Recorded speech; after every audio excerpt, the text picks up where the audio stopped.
सविस्तर केंद्रानं संपूर्ण वंदे मातरम गायनाचा निर्णय घेतलेला असताना काँग्रेसनं फक्त 2च कडवी गाणार असल्याचं जाहीर केलं। 1937 मध्ये काँग्रेसच्या अधिवेशनात जे ठरलं तेच कायम ठेवणार असल्याचं काँग्रेसनं म्हटलंय। काँग्रेसचा हा निर्णय देशद्रोही असल्याचा आरोप भाजपनं केलाय। पाहूयात। स्वातंत्र्यदिनी काँग्रेस मुख्यालयात वंदे मातरम सुरू असताना निर्माण झालेल्या गोंधळामुळे वाद निर्माण झाला होता। हा वाद ताजा असतानाच आता काँग्रेसनं वंदे मातरमच्या गायनाबाबत आपली ठाम भूमिका मांडली आहे। 1937 मध्ये काँग्रेसनं वंदे मातरमची फक्त 2च कडवी गायली जातील हा निर्णय घेतला होता। तोच निर्णय काँग्रेसनं कायम ठेवलाय। काँग्रेसचे कार्यक्रम आणि पक्षाच्या अधिवेशनांमध्ये फक्त 2च कडवी गायली जाणार असं काँग्रेसनं सांगितलंय। Vande Mataram we are doing for the last 1937 onwards. More than 90 years we are doing this. What is new in it for us? We are doing Vande Mataram for the last 90 days. We are continuing that. काँग्रेसच्या या निर्णयावर सरकारमधून तीव्र प्रतिक्रिया उमटली आहे। केंद्रीय गृहमंत्री अमित शहांनी काँग्रेसवर टीका केली आहे। काँग्रेसचा हा निर्णय देशविरोधी असल्याचा आरोपही अमित शहांनी केलाय।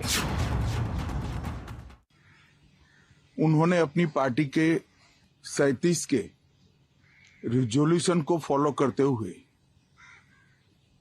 महान वंदे मातरम गीत के 2 ही छंद गाने का फैसला किया है। मुझे तो बड़ा आश्चर्य है, श्री राहुल गांधी की नेतृत्व में कांग्रेस पार्टी फिर एक बार इस देश में तुष्टीकरण की राजनीति को पुरजोश तरीके से आगे बढ़ा रही है। संसदेच्या दोन्ही सभागृहांनी घेतलेला निर्णय काँग्रेसला मान्य नाही हा द्रोह असल्याची टीका मुख्यमंत्री देवेंद्र फडणवीसांनी केली आहे। काँग्रेस अजूनही गुलामगिरीच्या मानसिकतेतून बाहेर पडत नसल्याचा आरोपही फडणवीसांनी केलाय। दोन्ही सभागृहांनी घेतलेला निर्णय काँग्रेस म्हणते आम्ही मानणार नाही।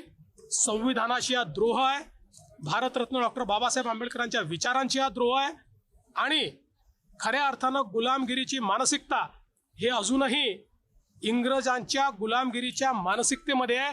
ही गुलामगिरीची मानसिकता आहे, मतांचं लांगुल चालन आहे आणि खऱ्या अर्थानं या देशाचा जो विचार आहे त्या विचारांची हा द्रोह आहे।